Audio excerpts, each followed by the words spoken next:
How you doing, Kev? You looking fresh, mate? Why are you late? Right. Fucking hell, this is real hard, Gough. Just sit in the middle of your screen, you kid.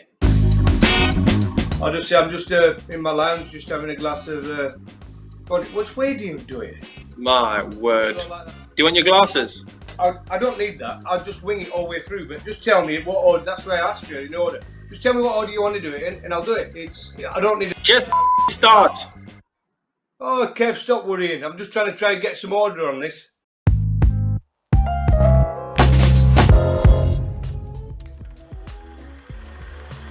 I was obviously coming to an end. I was 34 years old. I was going over to South Africa. I thought it was going to be my last tour. I got told by Duncan Fletcher, listen, we got this young talented player coming over. He's called Kevin Pietersen. He said, can you basically be his bodyguard? So I said, is that why I'm picked for this tour? As the tour went on in South Africa, Kev, the amazing thing about that, after such a bad start for me and you, I ended up being leading wicket taker, and you by far scored more runs than anyone else. I mean, and that's when the world really was introduced to Kevin Pietersen, because we played against you. Not many people will know this, but I played against you the previous tour there, when you were just a young kid batting at 9 or 10 for Natal, and I was the senior player for England. I was at my peak, and you couldn't get in the Natal side as a batsman. You used to bowl a bit of off spin and bat. And then suddenly you go back there with England and you're smashing all their bowlers. They're good bowlers, by the way. They had a great bowling attack. You were Pollock and Donald, and well, it might not have been Donald then, it would be Pollock and Nell. The ignorance of youth. That's what that was. I was whacking you all over the net, so I thought if I can whack Gough, I can whack this lot. You did as well in the net. I remember because I'd actually I'd only bowled 2 balls at you before with that tour, and the 2 dot balls remarkably, and they were bowling you in the nets at Centurion. I thought the arrogance of this kid, because normally because I was like the older boy, 34. Most of the players used to think, oh, we're not going to smack him. He's been around. He knows what he's doing. Let's just see him off. Let him feel good about himself. So I runs in on our first net session. And you're there running at me, sweeping me, smacking me to all parts. I thought you drained all my confidence totally before I played a game. Just sharpening you up. We practiced properly. You ran in. I gave it a tap. Simple. We just practiced properly. We had to sweat it out at the end of the day, didn't we? Yeah, we did. And like I say, successful tour, and at the end of it, you got a lot of stick, and I got told off from your dad. I went and had the 3 lions tattoo with all the numbers on, and you went in the next day and had it as well, and your dad's still never forgiven me for that, has he? No, and he never will. He never ever will. Yanaman will never forgive you. Hey, come on, your mum's English. What's up with you? You're talking about my dad, not my mum. My dad will never forgive you. Mum's not too happy, no. But Dad'll get you one day. Yeah, he will do, I'm sure. That's why I'm pretty glad of this lockdown, because I've not caught up with him for quite a while now. So exactly. Hopefully we'll get to see him soon. Obviously, that tour went on, our friendship, and then it was a huge honour when you asked me to be best man at your wedding to Jessica, the lovely Jessica. What a lovely wife you've got. One lucky man. I don't know what she ever saw in you, by the way, Kev. But that was an amazing place, wasn't it, to get married and be your best man. It was absolutely superb, wasn't it? I nailed you on the screens though, didn't I? Well, you absolutely ruined me. You completely destroyed me. But I suppose that's what those speeches are for. Having done a couple, that they are there to completely destroy the dude. And I got it. Granted, I deserved it. But you didn't miss me. You certainly didn't miss me. But it was such a cool day. It was such a beautiful, beautiful winter's day, wasn't it? The sun was shining. It was absolutely glorious. And yeah, we had so much fun. I mean, it was one of those perfect days where we just had a complete laugh, and everybody there was just so happy. And yeah, it was amazing, man. I loved it. It was good. But yeah, we've gone on from there, and we've had so many fun times. Well, most of the fun times now are around drinking a nice bottle of red, or playing golf somewhere where you kind of thrashing me or teaching me to play golf. And I'm getting better, by the way. You'd have been proud of me today, Kev. I know you're over in the UAE, but I played Sunningdale today. I normally play. What did you shoot? I don't know. I didn't keep the score, mate. But I dovetailed really well with my partner, and we absolutely hammered the two legacy boys, Wallace and Ian. We smashed them, mate. Yeah, we absolutely smashed them. But golf's something that's the only real place now we get to catch up, isn't it? Over either a bottle of red at one of our houses, or it's on the golf course. Yeah, or in South Africa. We spend a lot of time together in South Africa now. So I don't know how you can forget how many bottles of wine and beers we've drunk from 6 o'clock in the morning.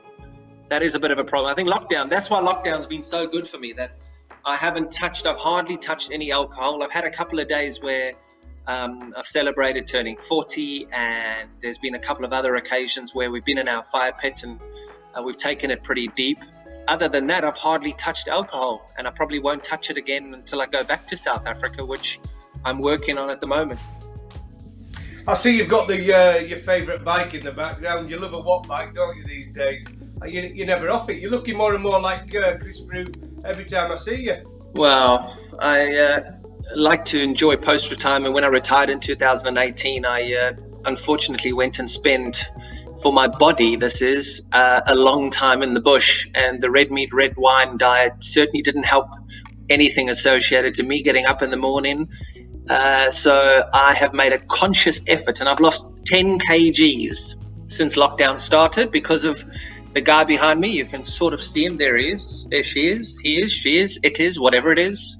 You were never really into sitting on a bike, were you? Because when I found a love for riding a bike, I know you wouldn't believe it, but I do enjoy getting on about and out on the roads. You always said, what do you do that for? Get out on the golf course, it's lovely. But now, this last 6 months especially, you've become almost addicted to that thing behind you, the bike, the Wattbike. I can't. Yeah, but you also remember that how much I trained when I played though, Goughie, and you remember that if I got out cheaply in a test match or a one-day international or something, I would go into a treadmill and I'd go and run 5 to 10 Ks, and I'd punish myself for not batting well.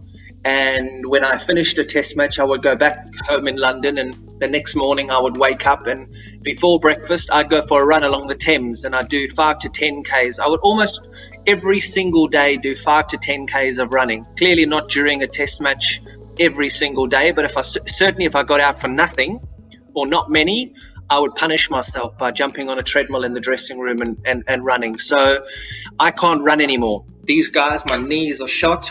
The reason why I retired in 2018 is because my right calf went, my left calf went, and I thought, no, the old man's injury, done and dusted. So I've actually found something that is amazing, because it still gives me the same feeling, that's still that competitive feeling on the training circuit, and it's showing great results. So why wouldn't I do it? Let's just look back on the series. I know you worked on it over here for Sky. You worked on England versus Australia, and you saw him play against Pakistan as well. What did you think about England's performances in the summer, Kev? Because the summer was a completely different summer, I thought everybody did okay. You know what? It's so different with no spectators, and it's going to be interesting to see how these guys get on in the IPL throughout the duration of the tournament with no spectators, because we've never done that before. I never did that playing for England. And how can you judge a team on how they've played when they've never done anything before? You've got to judge them the second time around, having done it the first time around. So I actually think that it wouldn't be right of me to say that they played well. It wouldn't be right of me to say that they played poorly. I just think that to be able to have got through as much cricket as they got through with the West Indies, then Ireland, then Pakistan, then Australia. And I know I'm normally a dude that doesn't sit on the fence on this one, but it is new, and it was completely new. And I thought everybody did an amazing job. Form-wise, some people were in form, some people weren't in form. Some of the big players have difficulty to get themselves up with no crowds. I mean, I would have struggled. Hands down, I would have struggled. No crowd, no interest from me. So it's, all the players, each to their own, difficult circumstances. And hopefully we don't have this nonsense next season. work you've put in, Kevin, over the, what is it now, 5-6 years, you've given so much recognition, and you're doing a lot for conservation. Yeah, I am. It's fun to do because I love being outside. I love being in the wild. I love the bush. I love safari. And it is something where we are now starting to see great results because of the work that we're doing, because of the people and the technology that we've been able to put in place through some fantastic partners. We can't do this work by ourselves. And I think the one thing that I love about this new life, animals don't know who you are. They don't know what you've done. They don't know how many test hundreds you've taken or done, or how many wickets you've taken. You're there to protect them. And if they don't like what you're doing, they will still get you. And you've got to be so respectful of their space and their environment. And even though we're trying to protect them, they are vulnerable, and you are particularly vulnerable around them. So I love that about it. It's just a pair of shorts, a t-shirt, cap backwards, no shoes, and I run off into the wild and go and do my thing. I'll obviously put shoes on because of the thorns and stuff, but I mean, you know what I mean. I'm a free spirit, a complete free spirit when I'm out there, and that's what makes me my happiest. I am my happiest when I am outside, doing my thing outside, sun's shining, and everything's okay. I live a very peaceful life now. We left London and we live out in the country. Just go back to that first tour we did, Kev, when we first met. Can you remember when we went on that bus drive? Was it Shamwari, possibly? Shamwari, where that elephant almost took us. Oh my word! I mean, that put me off. That put me off wildlife really quickly when I was younger. I would say younger. I was 34 then, and we was on the back of this truck, and this elephant didn't take a liking to me and you. I think it might have been your terrible hairstyle. Possibly. Skunk through. And they came running after us, this elephant. Oh, that frightened me for 2 days after. I could not believe it. Yeah, that wasn't great. And quickly, Kev, we talked about it at the start of the show, just to end. You have done this documentary. It is big going out. Just tell us a bit about the documentary and what you're actually doing in it. We filmed our first one, Save This Rhino, in South Africa a couple of years ago, and we talked about technology that's supporting the eradication of the problem, or slowing down of the problem. We now went in February into India, into Kaziranga National Park, and we tell the most beautiful story of the conservation efforts that are happening up in Kaziranga National Park. And it's on National Geographic Wild on World Rhino Day. It's coming out, and it's on Disney Plus Hotstar VIP for anybody in India who wants to catch up with it and wants to watch it. And it's just the most stunning story, human wildlife working together. And Goughie, you'll never believe this, and I don't know if you've been there, but you've seen the fences around the Kruger National Park in South Africa, and you've seen where the communities live. In India, there is no fence that borders these forests and these national parks. The humans and animals live together.